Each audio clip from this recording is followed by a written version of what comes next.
Love, identity, and the messiness of dating outside your comfort zone. Kevin Smith really swung for it.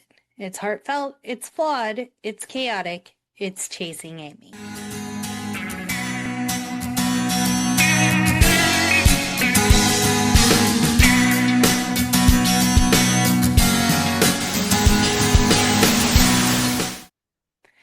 Welcome to the No More Late Fees podcast. I'm Jackie. And I'm Danielle, and we're just two best friends and ex-Blockbuster employees rewatching some of the best and worst movies of the late 90s and early 2000s. From Ben Affleck's awkward bisexual awakening to Joey Lauren Adams carrying the entire emotional arc, we've got thoughts. This week, we're talking about the 1997 rom-com, not so much com, Chasing Amy. But before we dive in, let's get into some housekeeping. If you love the podcast and you want to support us, here's a few ways that you can. Help us out by leaving us a review on Apple Podcasts, Spotify, or wherever you listen. Your reviews help us grow and keep the nostalgia alive. And don't forget to hit the subscribe button so you never miss an episode. We've got plenty of more deep dives, hot opinions, and more coming up. And if you want to show off your love for nostalgia, check out our No More Late Fees merch at nomorelateFees.redbubble.com. From movie-inspired designs to podcast swag, we have something for everyone. All right, let's get into what is Chasing Amy. Well, that's a great question. It's about a comic book writer who stumbles upon the love of his life only to discover that she is gay. The situation is exacerbated by his roommate and professional partner, who becomes increasingly threatened by the possibility that he will be replaced. The third film in writer-director's New Jersey trilogy, following on from Clerks and Mallrats, obviously that being Kevin Smith. The movie stars Ben Affleck, Joey Lauren Adams, Jason Lee, Dwight Ewell, and Jason Mewes. It was written and directed by Kevin Smith, and you can currently watch it on Paramount, Hulu, or rent it on Amazon if you want to pay money for some reason. But before we start, let's get into our ratings rewind. So you know the drill. Before we get into the movie, we'll reveal the rating our Y2K versions of ourselves would give. Then at the end, we'll see if our current selves agree with our initial rating. Our scale consists of would buy it again. The best would play and repeat. 5-day rental. Would watch again. 2-day rental. Nothing to write home about. And same-day rental. It's like the state of New Jersey. It's trash. Ayo! Hey, Andrew! Just know anyone who's from New Jersey who listens to this podcast, this is not about you. This is an inside long game here. So, Danielle, what is your Y2K rating of Chasing Amy? Well, I wasn't chasing Amy because I ain't seen it. Fair. How about you, Jackie? It is no secret. I love Kevin Smith. Chasing Amy was not on my heavy rotation. I think I saw it once, maybe twice. So I'm going to go 2-day rental. All right, well, buckle up, kiddos. Here we go. The budget for this was $250,000, and it grossed worldwide $12 million. So this is an indie that did very well. Lil Raj had some things to say.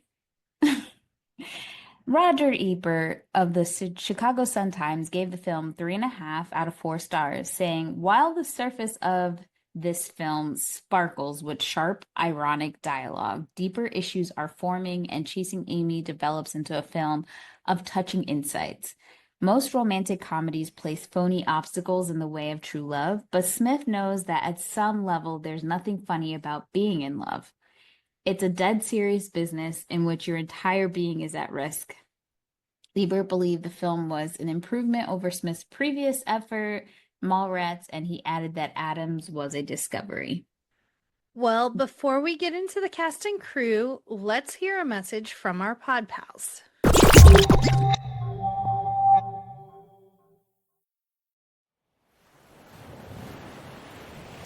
Hey, it's Van Ondi, and you're listening to Best Week Ever. This is the podcast where we break down everything that made this week amazing. Big stories, small wins, and those unforgettable moments that made us go, whoa, what a week. Each week, I bring on some incredible guests to chat about what's happening, share their stories, and help us figure out who's absolutely crushing it. And, of course, who's having the worst week ever. Because let's be honest, we all love a little bit of drama. So if you're here for the buzz, the laughs, and maybe a little tea, you're in the right place. New episodes drop every Friday. Follow now, and let's make this your best week ever.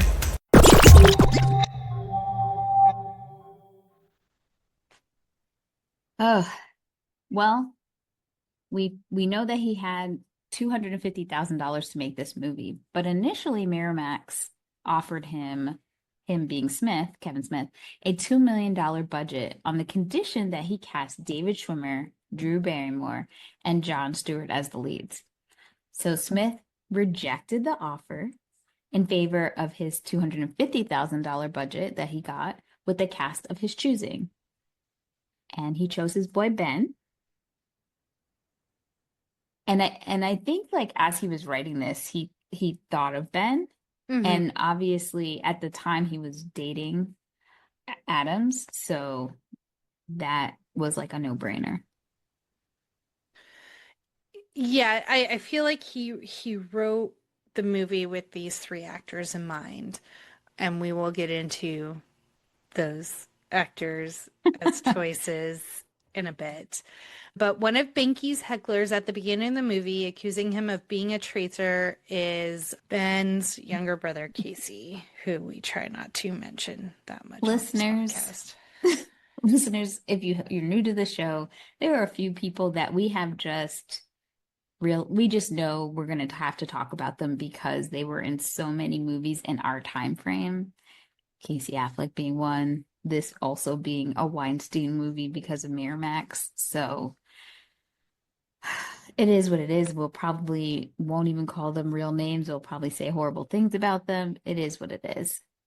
The interesting thing, though, about Ben Affleck, so this was his first leading role. You know, he had been side characters, you know, character actor kind of situations for a while prior to this.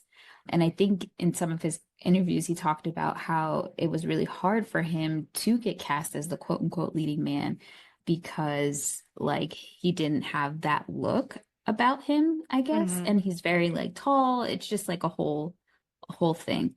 And so I know that him and Kevin Smith had a falling out, but they have made up. But he really does thank Kevin for giving him those opportunities that Hollywood really wasn't getting him. I mean, he would have gotten there eventually with him and Matt Damon. But I know even Kevin was really helpful when they were writing Good Will Hunting and, like, asking for his advice and stuff. So I thought that was cool. Yeah, definitely. Carmen Yulin, who plays Kim, Alyssa's lesbian lover, was the wife of Jason Lee. And so she is credited as Carmen Lee in this film. So crazy. You're literally watching, Kevin Smith is watching his girlfriend make out with Ben Affleck, and then watching Kevin Smith's girlfriend make out with your wife. Yeah. Well, they keep it all in the family. Very much so. So the inspiration for this movie was actually not necessarily Kevin Smith, but, you know, his producing partner, Moser. I think that's his name. Moser. Scott Moser. Scott Moser. Moist.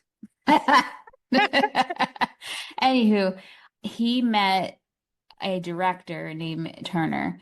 He met her at the 1994 Sundance Film Festival, where their respective films, Clerks and her film, Go Fish, had premiered. So after the festival, Moser and Turner kept in touch, with him developing unrequited feelings for Turner. Smith told Moser to channel his heartbreak into a movie about a guy who falls in love with a lesbian. But The filmmakers felt it was too lean of a story, so Smith added his own experiences into the character of Holden, which we are going to dive into because there's so much of that. And they actually reached out to Turner to get her opinion on some of the script and story, which was cool. Because I do feel like the character of Alyssa is probably the most grounded. Yeah. Yeah. So Yeah. And we'll get into it a bit later, but Guinevere also helped find as she helped as a location scout essentially and helped find the bar scenes, which were shot at the since now closed Meow Mix in downtown Manhattan. R.I.P. Yeah. So let's get into Chasing Amy. So we meet the characters of Holden and Banky. They are a comic book writing duo. And they've been besties, it seems like, since they were, at least it's mentioned middle school. So Yes. could be earlier than that. Yes. And Holden does the artwork, and then Banky is He's an ink. Go ahead.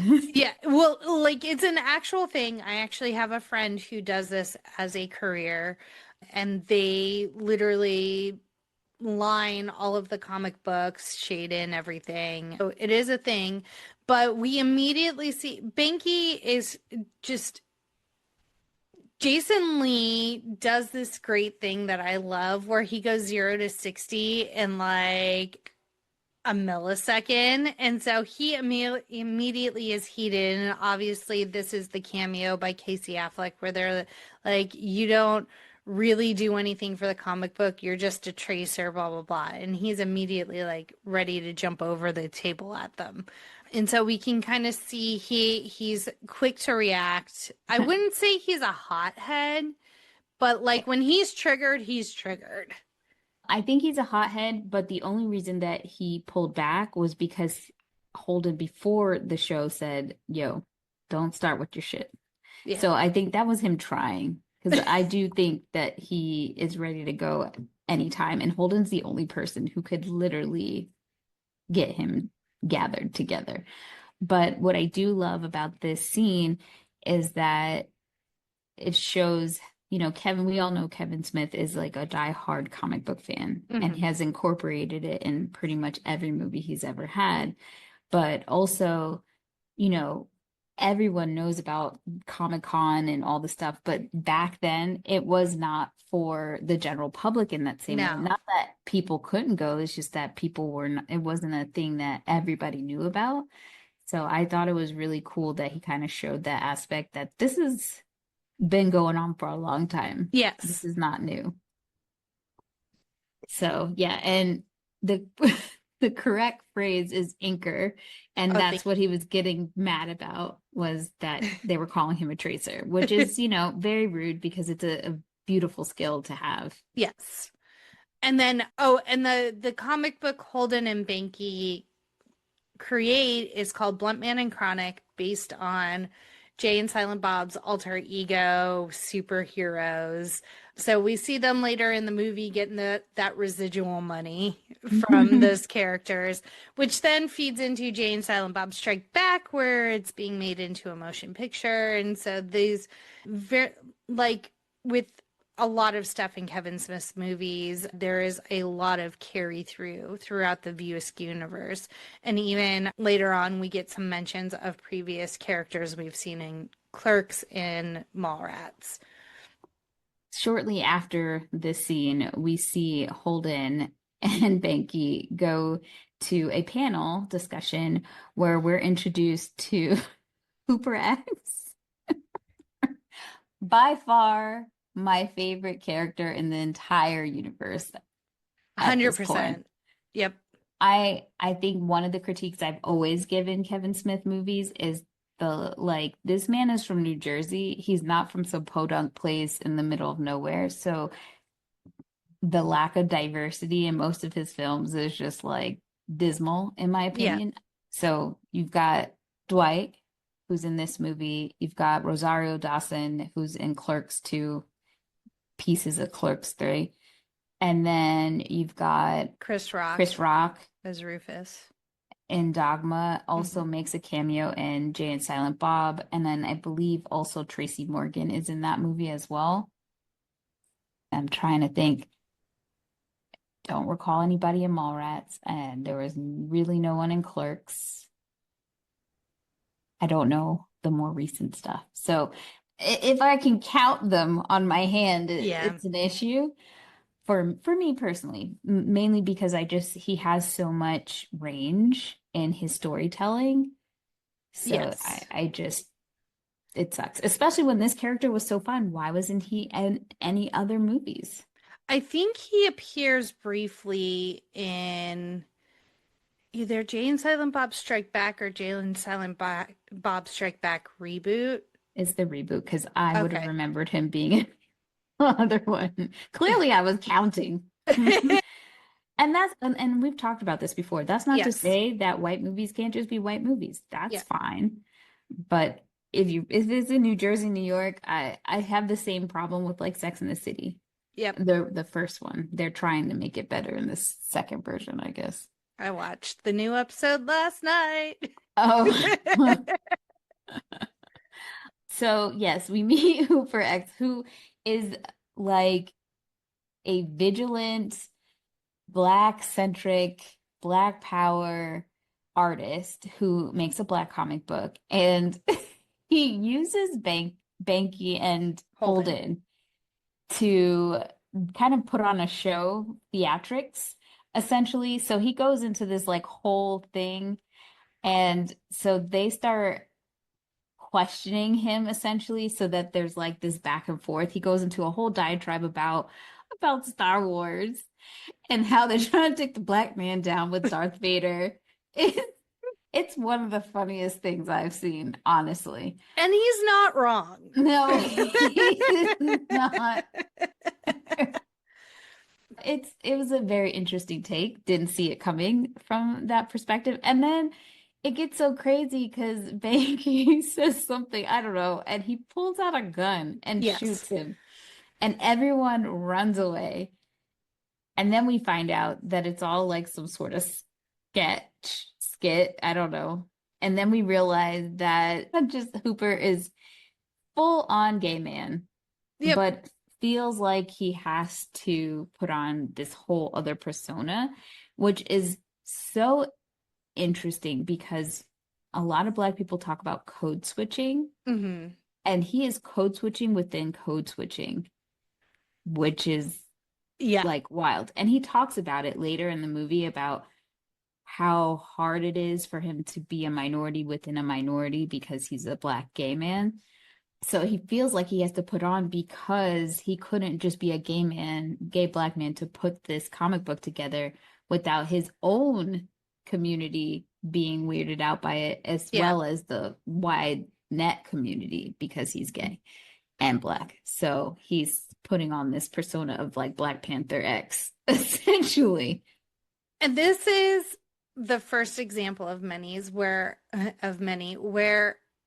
like there are glimmers of this movie where I'm like, I get the message you're trying to get across. Mm-hmm. Like I get where you're trying to go with this, but because it's told from the viewpoint, the main character is a cishet white male, it like everything you're trying to do is kind of derailed by this man. And I'm like, if it was told from a different perspective, even like it would have resonated so much more. I don't like, this is one of the movies I've had the most conflicted feelings about watching it. Because where like in like the same scene, I'll be like, yeah, I get it. And then they'll say something and I'll be like, why are we using slurs again? Like, what is happening right now? We're trying to tell the story of queerness and of minorities, and then in the same breath, we're taking away all that power by using inflammatory language. Like, I I struggled. I really looked at this movie in the lens that this was made in the 90s. And Yes. so it's crazy because it's like people are always like, you can't look at things from the lens of 2025. But I think we can in a sense because Kevin Smith has grown in a lot of Yes. ways with his exposure to life, exposure to people, and how he views things. This is very much viewed from two white men in the Yeah. 90s, who, by the way, if you gave them any critiques at the time, the feeling was, well, at least we're doing something, at least we're Right. trying to, you know, Start the but conversation. Yeah. right. But I think the problem with that is if you start the conversation, you have to be willing to be able to hear some of the feedback. Yes. So that if you are telling the world that you are open, you're opening this door to this world, then you have to be open to getting it right when you try more moving Yes. down the line. I also feel like, and you bring it up quite a bit in other movies we've done, is like have someone have someone part of the script writing process, have someone on set to guide you about what the experience is in these settings that is a part of this community that can guide you in like, yes, this would have happened. No, this would have never happened type thing. Like yeah, it was a struggle for me. Yeah, because I don't even think it's about gay or black or anything Mm-mm. like that. I think it's very much for from the like don't you really don't have gay friends. You really don't have black Right. friends. That's what it is. Like Yeah. honestly, that's what it is. If someone said something crazy about white people, I'd be like, actually, not all white people. Jackie bathes. Yes. Jackie uses lotion. No, but all jokes Yeah. aside, but seriously, like somebody wrote like a complaint or something on one of my TikToks and said, if a white person complains about something black people do, why is it then racist? I was like, that's not why it's racist. But you know what? I'm not going to answer that question for you. If you go ask one of your black friends, you can have a great conversation. Yeah. Pissed off. You know why? Because they really didn't want to know the answer. They wanted No, to make it inflammatory, but also they don't have a black friend to ask. Because if you did, you wouldn't be in my comments right now with this right. bullshit. So I think that's all this is. This is a reflection of like two liberal men who think that they have a pulse on what's really happening, but really like zero idea.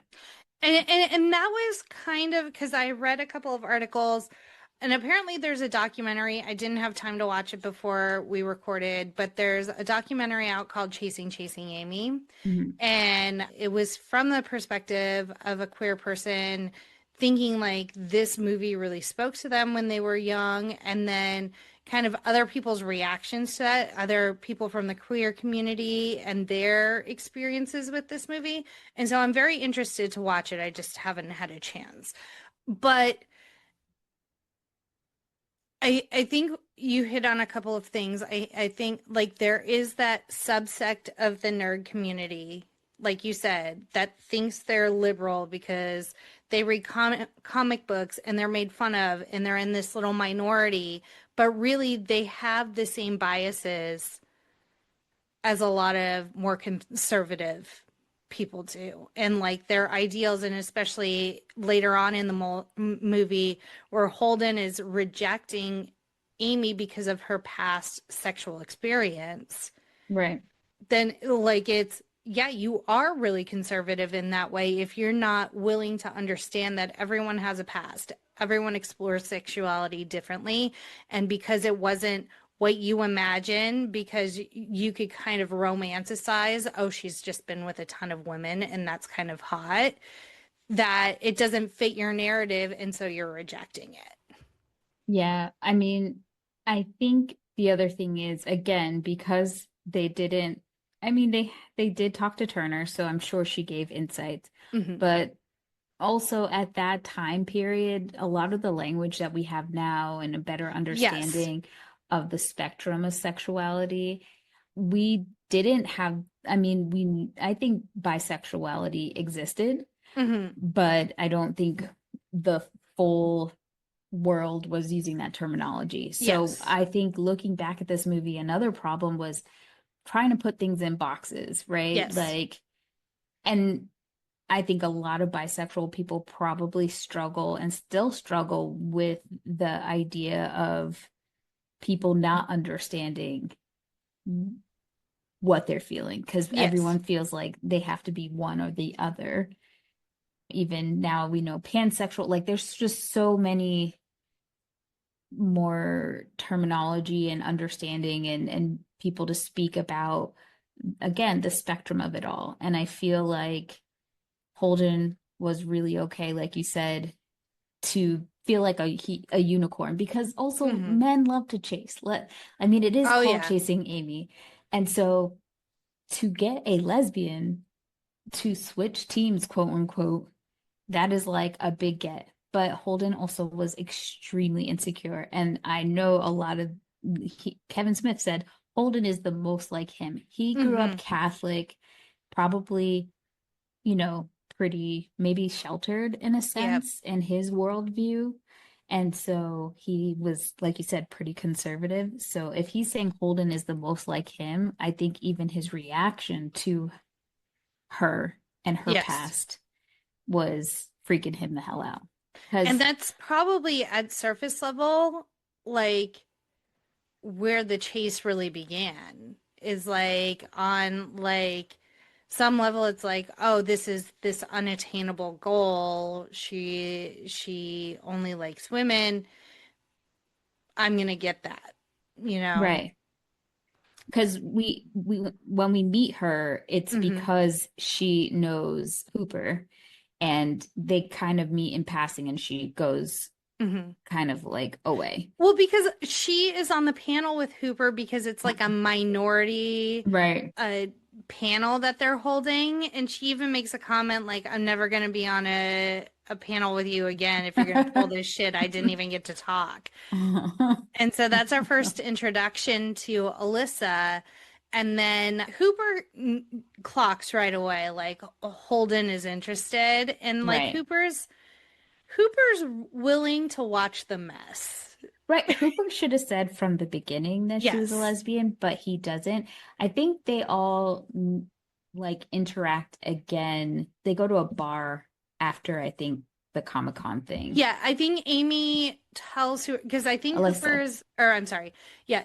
I think Alyssa is tells Hooper to invite Holden and Banky to the bar.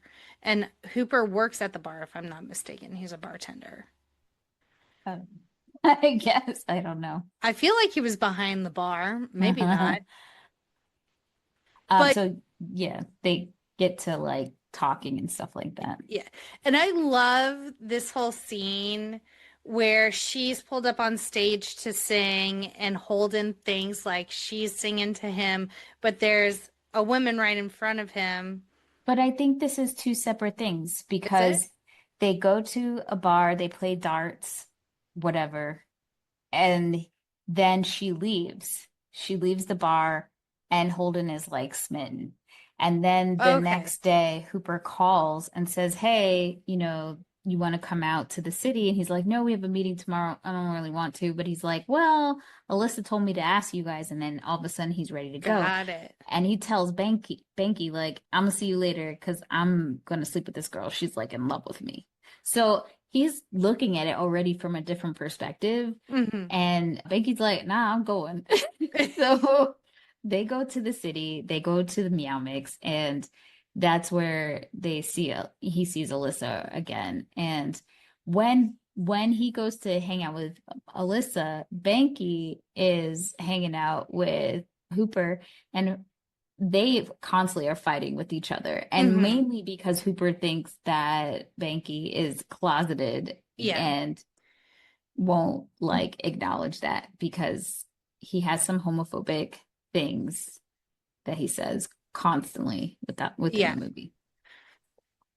Yeah, and I think Hooper just uh, he wants Banky to explore that, but I also think Hooper just loves the mess. He just loves messing with them. He It's does. fun. It's fun for him. And so at this moment, for some reason, they'd say, "Oh, let's invite Alyssa upstage on stage to sing." Yeah, And I don't know why. who knows? I have a very high-pitched, soft baby voice. I'm aware. And I know it may not be people's cup of tea at times. Joey Lauren's voice. Sweet lady.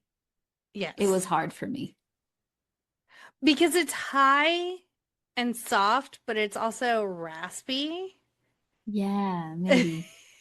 Like I don't it really it was fun in the like flirty moments, Hmm. but when she was scream yelling and angry, Yes, that's when I was like, "Oh, this is hard to take seriously." yes. Which I'm sorry, like I feel really bad for even saying that, but Because it's her yeah. actual voice, so Yeah. she's had to yell at people and like project that. Yeah, I Yeah. totally understand and also sympathize with Joey. Yes. But this movie was a love letter to Joy Lauren Adams from Yes. Kevin Smith. It's because I think at the time, she was really having a hard time. Just like I was saying about Ben, she was having a hard time finding her niche in Hollywood and, getting the roles that she deserved to get, Hmm. for her range that from what, they both believed. And so I think he really wrote this with her in mind. I think I had mentioned on what's the movie we did with Reese Witherspoon? Where Red Riding Hood, where she's Oh, insane. Freeway. So I think I mentioned it on Freeway that Kevin Smith had beef with Reese Witherspoon. He used to call her, or he has books where he refers to her as Greasy Reese. Yes, Greasy Reese. And it all came about because of that movie Midnight Delivery, I think. Overnight Delivery. Overnight Delivery, Hmm. thank you, with Reese Witherspoon and Paul Rudd. And I think Joey had almost gotten the role herself. And so they went to some sort of like screening or red carpet or something, and they like said hello. And apparently, Kevin said that Reese was very rude to Joey. Hmm. And so that was pissed him off. But then also, she was overheard saying, "Oh, is that the same guy who wrote that stupid Mallrats movie or something like that?" Yeah. So I think she also auditioned for Mallrats and didn't get it, supposedly. I don't know. Which is hilarious because he ghost wrote Overnight Delivery, which she starred in. Like that is one of his movies. They just made so many changes. He was like, I don't want my name on this movie. Mm.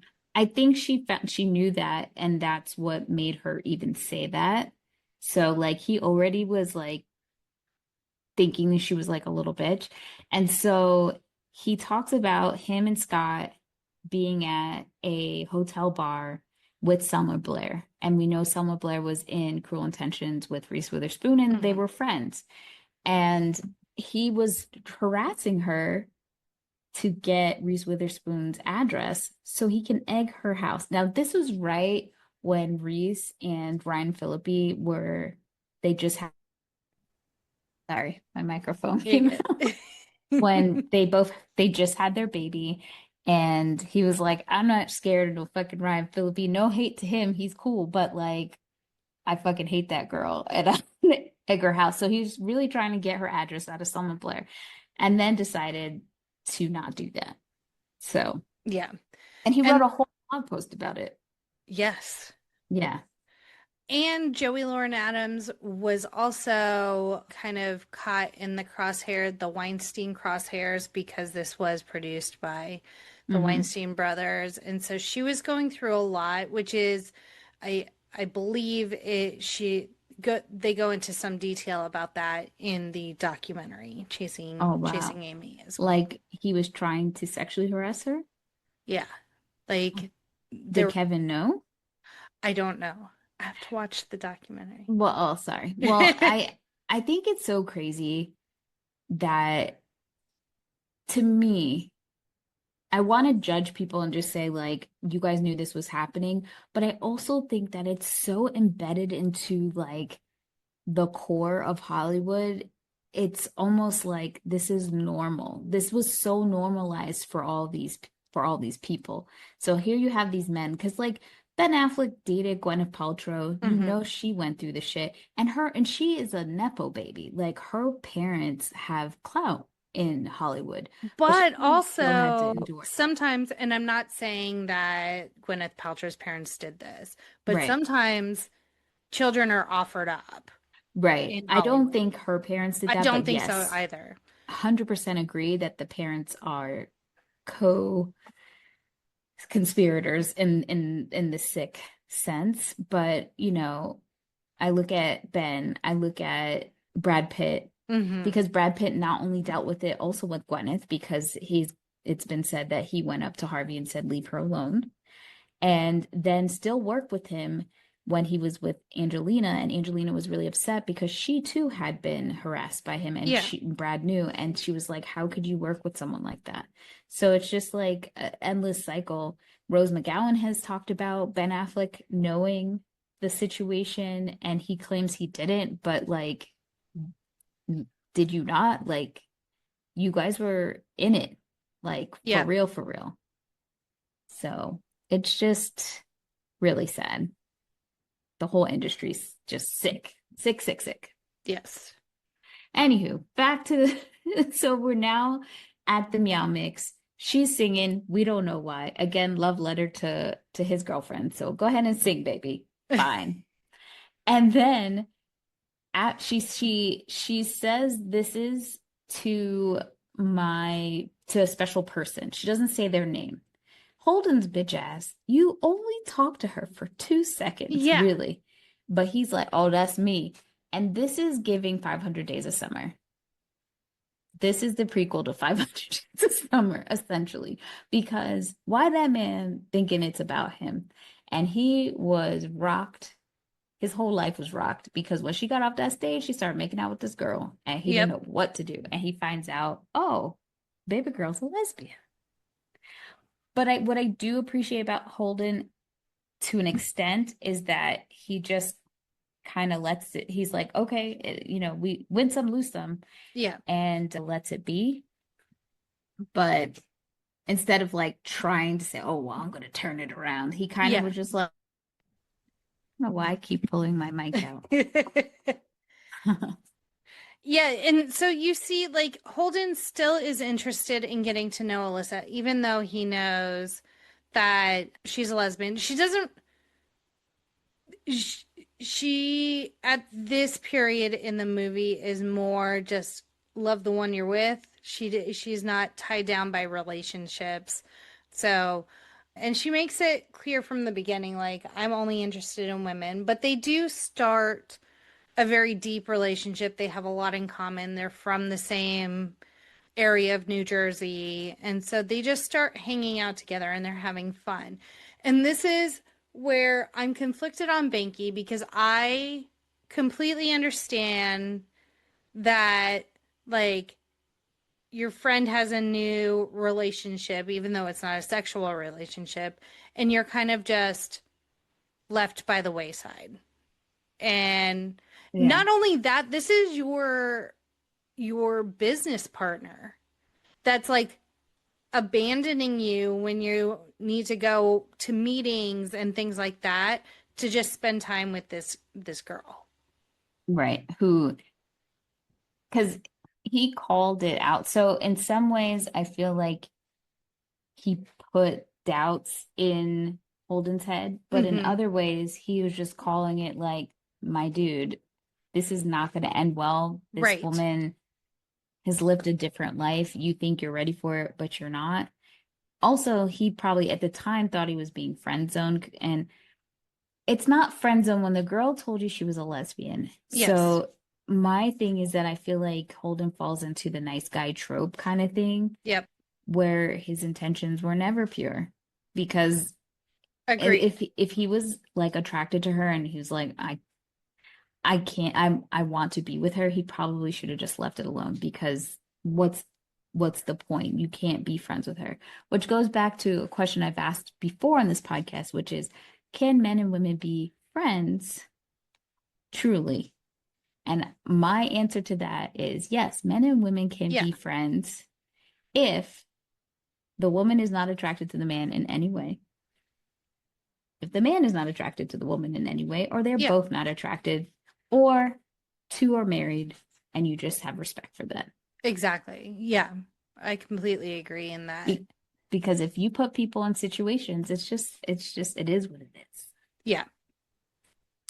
And then, yeah, in establishing, and it's hard because I felt like Alyssa did a really good job of like establishing her boundaries, Yeah. and Holden just kept not overtly pushing them, but he went into it knowing he was attracted to her, knowing that he would like to pursue a relationship with her. And when he found out that wasn't a possibility, he still made the choice to befriend her. Right. And then they're hanging out every chance they get and having fun, whatever. Alyssa too plays a part in this because Mm-hmm. she doesn't say it, but she's clearly catching some sort of feelings with him. So they go to some stupid restaurant and she buys some painting off the wall and she was like, I want you to remember our relationship, blah, blah, blah. And that's when he decides in the rain, they're in the car, that he's in love with her Yeah. and he wants to be with her.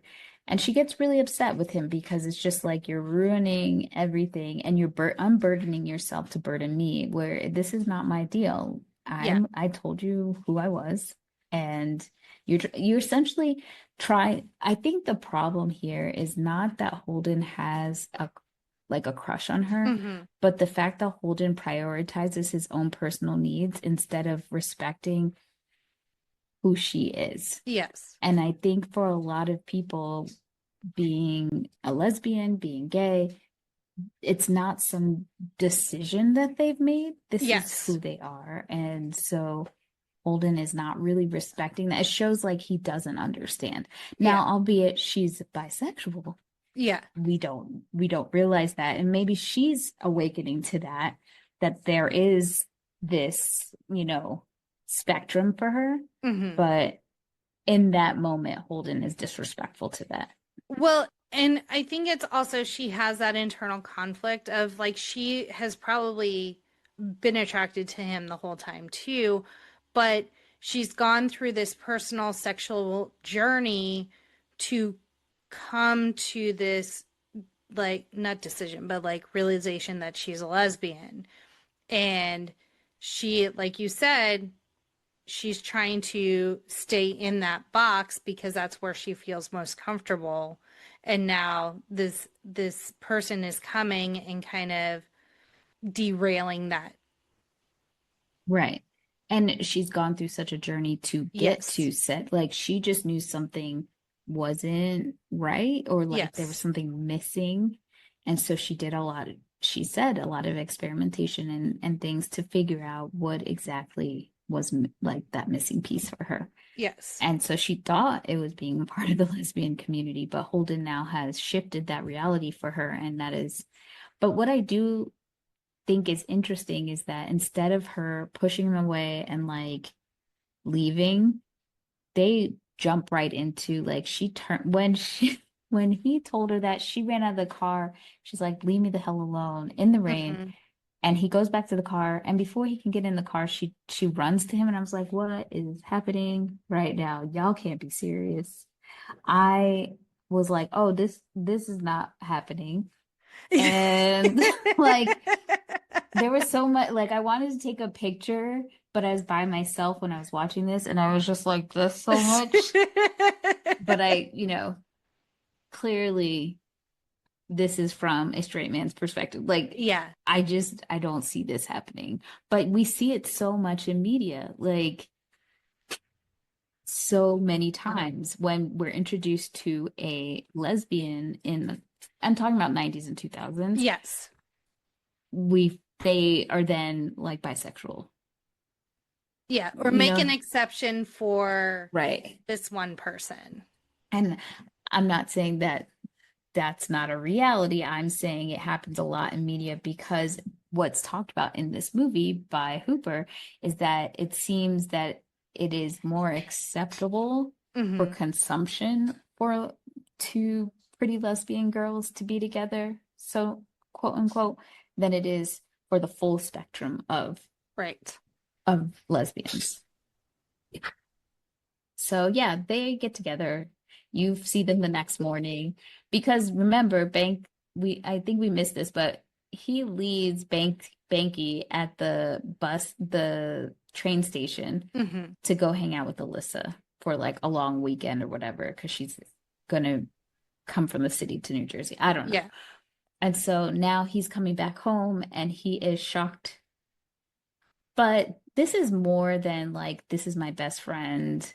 Because bros have a code like, I'm not Hmm. cock blocking. But Banky was not doing that. Regardless if you think the girl sucks or not, you don't like try to interfere that much. This was definitely something more than that, I thought. Yeah.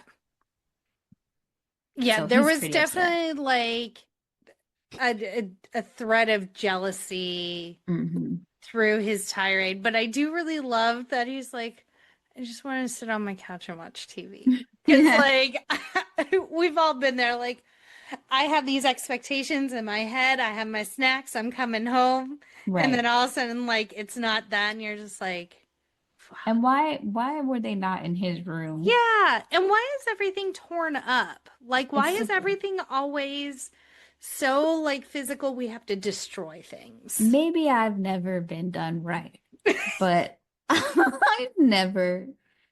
I'm too clean to be tearing up my stuff. But, yeah, like, don't knock stuff off my desk. My lamps on the floor. What's that yellow stuff all over his shirt? Nah. Can bleach get that out? These are the questions running through my head. Why is the couch destroyed? Right. Oh, we got to put these cushions back on. You know how much I pay for this Cindy Crawford couch? Give me a break. So yeah, he has to go downstairs to talk to Banky and say, like, look, it is what it is. I love this girl, whatever. Banky's like, all right, bruh. I don't think this is gonna go well, but whatever. And things go well for a while for the two of them. Yeah, for a while. For a while. And then Banky decides to go do some investigation. Veronica Mars on the case. And he pulls back her yearbook. Let me tell you, if a man ever went back to my high school days to try to find dirt on me, he wouldn't find anything. But still, like, that's wild business. But we find out that Alyssa's What, name, they're not going to find out about strike? And that's something to be proud of. I didn't do anything wrong. I was helping people. Student Tobacco Reform Initiative Knowledge for Eternity. That is only good business. Tobacco is bad. how many people were in that club? You know, Jackie, numbers. Numbers. Like, I know this is not the reality, but in my fantasy brain, I just imagine like a full page photo of like the strike club, and it's just high school Danielle standing there in her overalls and Winnie the Pooh sweatshirt. Okay, let's get it correct. In high school, I was in tattoo. That's Teens Okay. Against Tobacco Use. And that group was big, huge. Because they were in every school in the state, essentially. So every school had like a I group. don't know how I didn't know that these clubs existed. You weren't in HOSA, Oh, another that's true. another acronym, Health Organization Services of America. So you had to be in HOSA to find out about tattoo to matriculate into strike. Feel like we need like a like some sort of visual behind It's a you. straight line. Straight line. And what had happened was when I matriculated to college and found out about strike and that it was the collegiate version of tattoo, I got a job working in this we had like a small little museum on campus at Florida A&M. Mm-hmm. And I ended up working there. So I would help out in the office, but also with strike. And there was I had another counterpart, another guy. I think his name was Kai. Hi, Kai, if you're out there in the world. And so we got to do different initiatives on campus. So it wasn't necessarily like a club. It was more of like it was an initiative to get more awareness about smoking. So I was in it for a little while. It was my job. And then we had our first like convention. And Mm-hmm. at the convention, me being the extroverted queen that I am, somehow I bought my girl boss too close to the sun and was elected the president after only being in the organization for like 2 months. And I was really excited because my reign was going to be fantastic. And then we lost all the funding. Thanks, President Bush. We lost all of our funding. And so your girl was president only in name. And that was the end of strike. Anywho. R.I.P.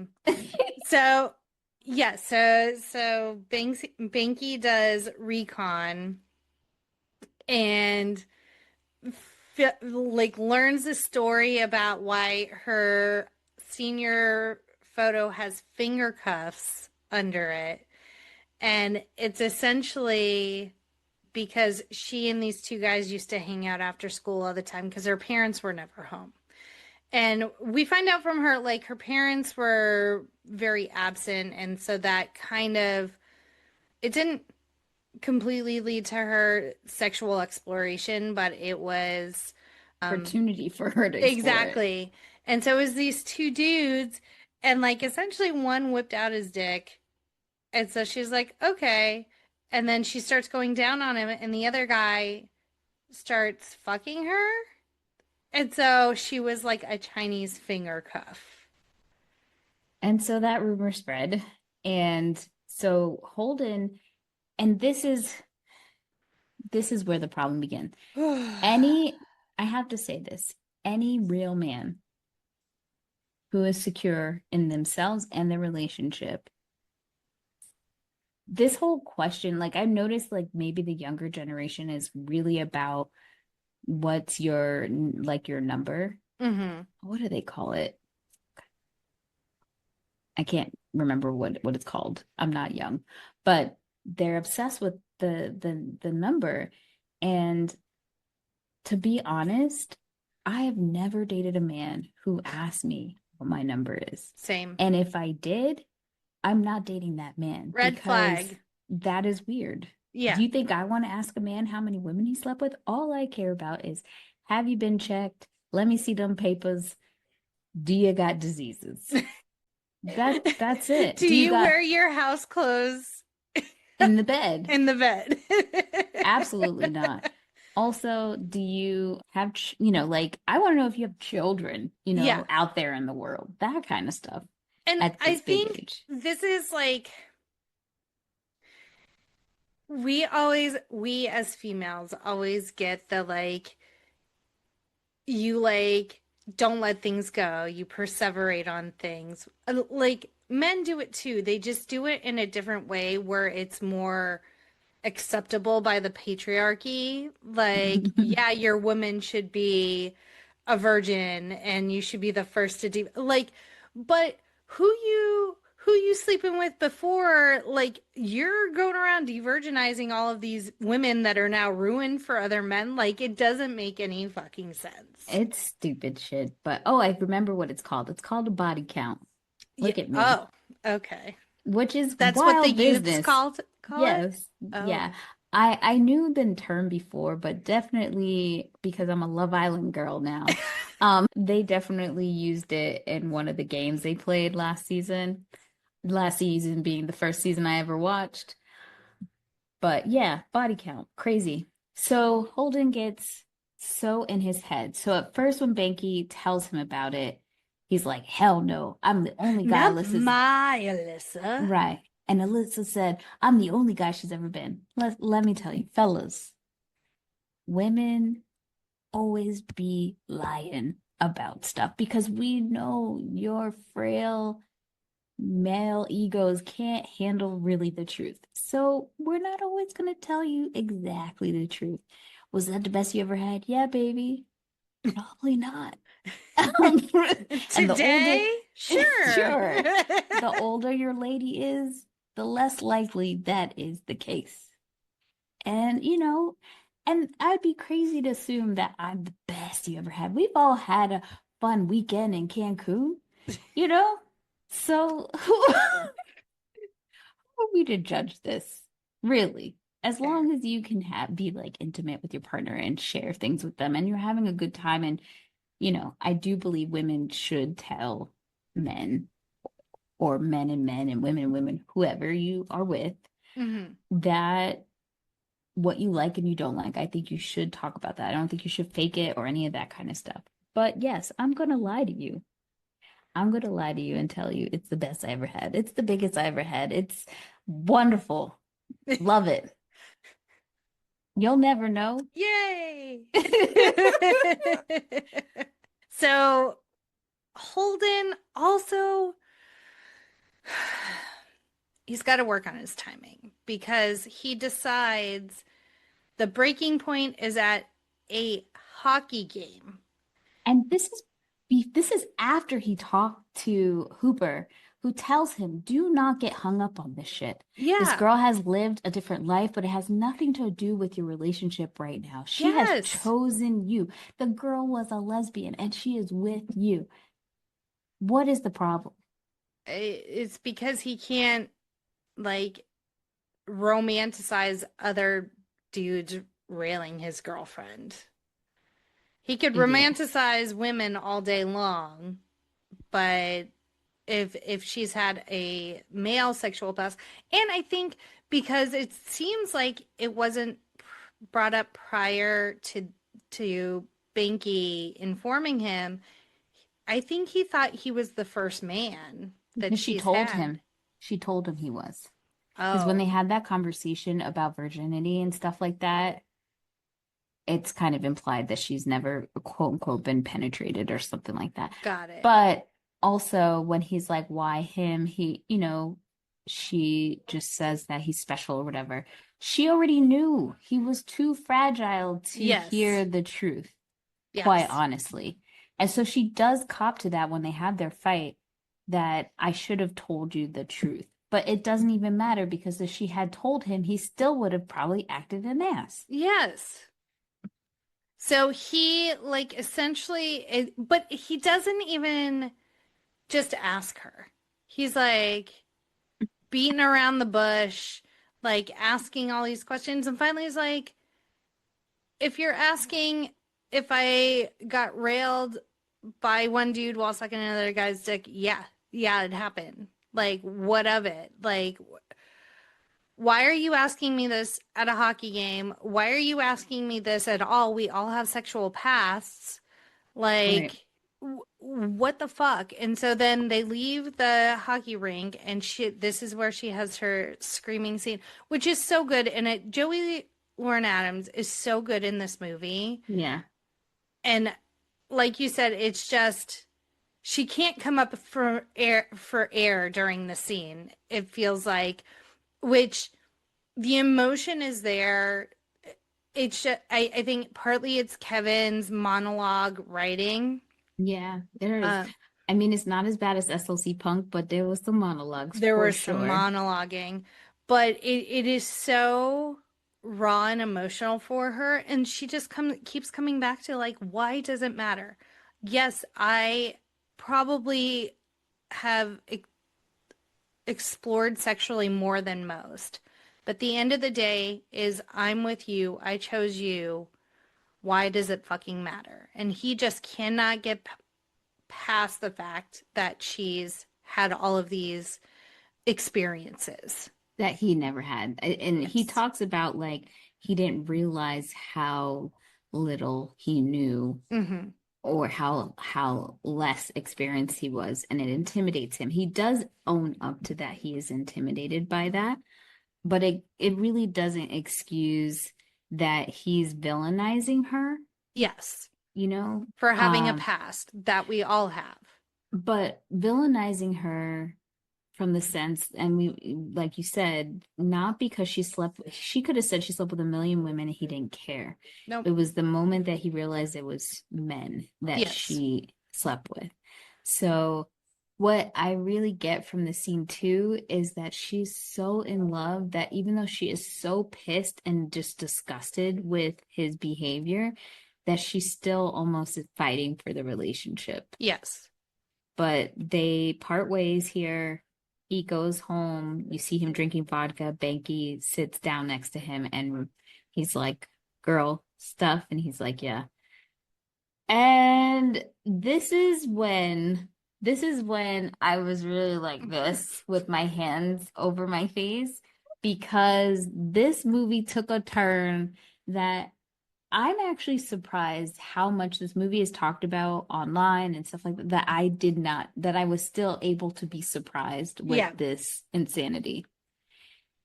Holden with his full chest I got calls an up, idea.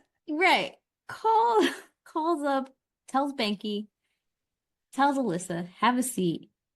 I know how to fix our problems. And he says, go ahead. Well, from like the second sentence he utters, Alyssa's like, don't say it. Don't Don't fucking do say it. it. Don't do She it. Don't do it. knew where he was going, and he's like, I know how to fix all of this. Holden, or not Holden, Banky, you're attracted to me. Alyssa, we need to fix things and get on the same experience level. So, my proposal to you all today is that we have a threesome. First and foremost, before he even says that, he says to Banky, I think the issue why you're homophobic, all these things, is because you are gay and you have not come to terms with that. And I maybe have seen this for a long time and have not come to terms with it. And he kisses him. Yes, full on the lips.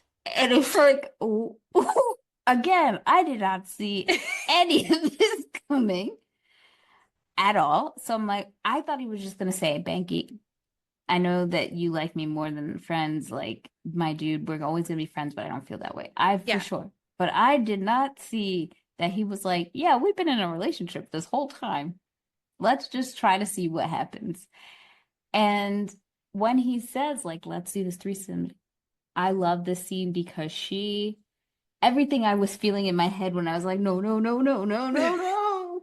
What is happening? She's like, we're not doing this because I Well, because Banky is like, okay. when he did that, I was like, wait, what? It just kept getting wilder and wilder because I didn't see that coming. But I don't know if it's just like this is all true. Banky really does feel this way, or he's just so ride or die for losing his friend that he's like, all I'll right, I'm try down. anything. Or like, she's pretty hot. Like, I'll bang her. But my question is like, I wanted to know the rules of this threesome. Yeah. Like, are they both just sleeping with Alyssa, or are they going to be doing things with each other? Yeah. I don't So know. that So, that's and yeah. like, I literally, my background, like, I paused the scene on my iPad and took a picture with my phone because, like, they are doing exactly what the entire audience is feeling in this scene where Holden's just like, yay, problem solved. I feel like there's so many other like media that this would happen, that this could Yes. happen. I could see this being Seth and Ryan, maybe Seth and Ryan and Marissa, or Yep. well, maybe Seth, Ryan and Summer. I don't know. Or Boy Meets World, Topanga, Sean, and Corey. I would go Like, Seth, Ryan, and Taylor.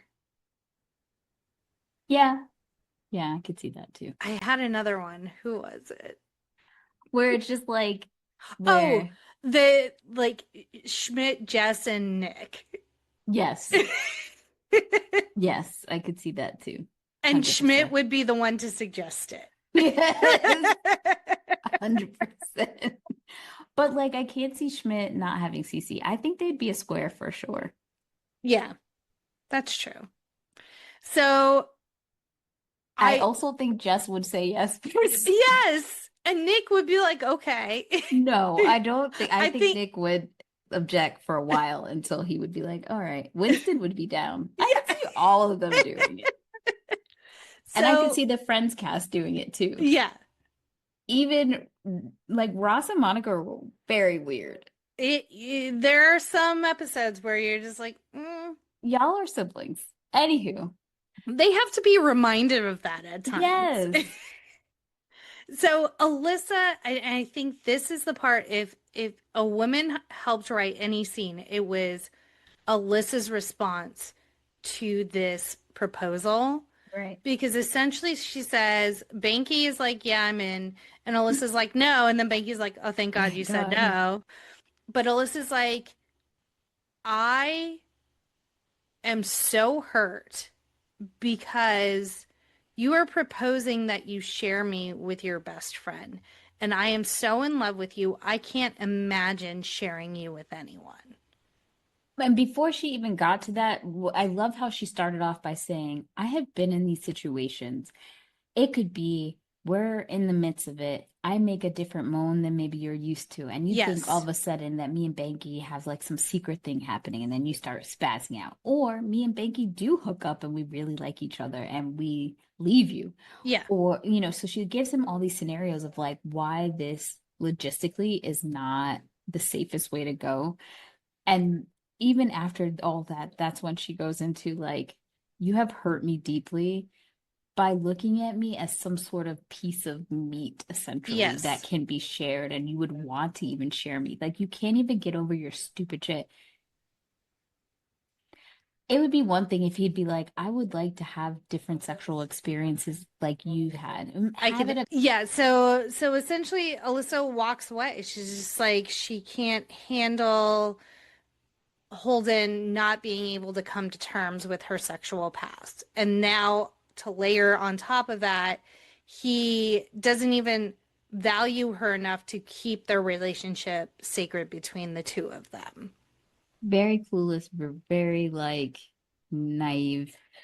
But it's great because her leaving and we fast forward a year later is the most realistic part of this whole movie Yes. was that she had enough self-respect to be like, I'm out. Yeah. And I thought for sure they were gonna actually have this threesome because that does seem like some crazy thing that a cis male would decide that this is the real Well, solution. he's inspired by he goes to a diner and he has to give Jay and Silent Bob their cut of Oh, the Blunt Man and Chronic. that's right. And so Bob goes into this whole monologue about like pretty much everything we've talked about through the movie, like how like you feel a certain way because you may not be as experienced as the woman you're dating.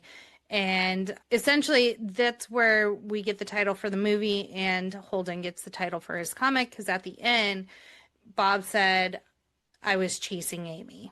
So Amy was the woman that he held a torch, carried a torch for. But I love how Jay keeps interrupting him because they're always together. Like we know canon is Jay and Silent Bob are always together. And Jay's like, when did you date this woman? He's like, the things you don't know about me would blow your mind. Yeah. So I totally forgot about that scene. And the monologue was okay, but I was like, it's a little long. Yes. Yeah. And I felt like in parts it almost repeated. Like he said the same thing in different words a couple of times. Yeah. But Kevin Smith being monologuing, so Yeah. so yeah, a year later, they're now at the con again. Banks, I keep wanting to call him Banksy, and I know that's not his name. Banky has developed a new comic that's doing well. He's signing autographs for.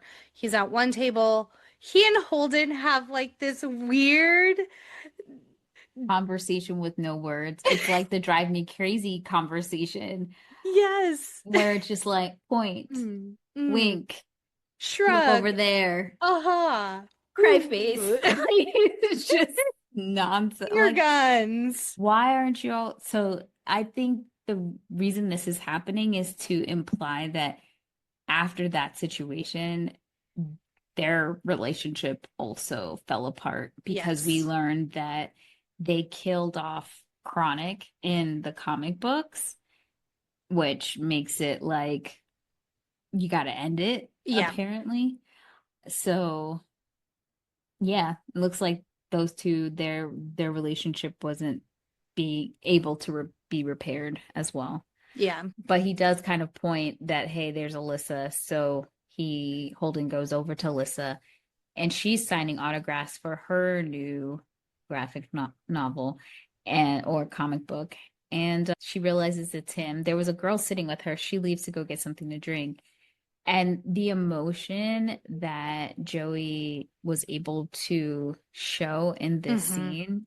So you could see that she's feeling all these emotions and it made you want to kind of tear up even though you think this entire relationship, this whole thing is ridiculous, but that's how good she was.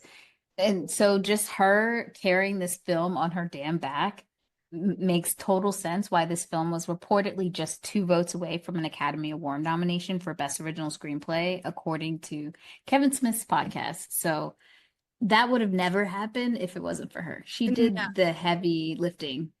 And I would have just loved seeing this movie told from the perspective of Amy, or even narrated from the perspective of Hooper as like the one who had brought them together. Just something not from Holden's perspective.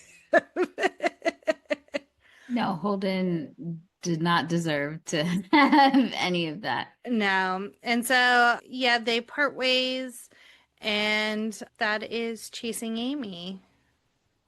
We All did right, it. we've got a lot of fun facts that we missed. So Kevin Smith has said over the years that Chasing Amy was inspired by his brother being gay, his relationship with Joey Lauren Adams, whom he was dating during the making of the film, and a crush, like we said, his producing partner Scott had on lesbian filmmaker Guinevere Turner. And I So a lot of think, inspiration. but Kevin was did point out like he's not saying that Joey's prior sexual experiences were as extensive as Alyssa's, but just the fact that he was so insecure with not being as experienced as his partner. Also, Um, she's way hotter than him. Like, I get it. I agree. That I think that's it. Like, she's way hotter than him. He probably was like, why is she interested in me? Yeah. And like you said earlier, the character of Holden was the closest thing. Smith has said that the character of Holden is the closest to me I've ever written. And casting Ben was aesthetically wishful thinking, perhaps. But he also said that he didn't really know that much about gay culture and specifically lesbian culture and had Turner look over the drafts of the script for her input. So at least he asked. Yeah. Wasn't perfect? No, but it wasn't the worst interpretation of the queer experience. Yeah. And also, like, all these critiques that we've been giving is not to take away from the importance of this film at the time for so many people. Like you were talking about the documentary, so many other people they felt seen, or Yes. maybe they wouldn't have seen a a indie gay film, but this was more like, it's from Kevin Smith, so like maybe easier to consume or be able to have conversations with their families. Like any little bit of inches towards, Yes. expanding people's minds is a win. So yes, we can critique it, but we also can't, don't want to take away No, the we can also positives. appreciate its significance in filmmaking and movies at the time. So it was shot in 20 days, which wild, crazy. I didn't That I have to give props for. Jason Lee said that there were 4 to 5 day weeks of rehearsal, followed by 4 5 day weeks of shooting. And he said it was one of the smoothest productions he had ever been a part of, which hats off to them because that's a short turnaround. Yeah. The scene between Alyssa, Holden, and Banky at the nightclub discussing problems with oral sex was originally written for Mallrats between T.S. Brody and Gwen.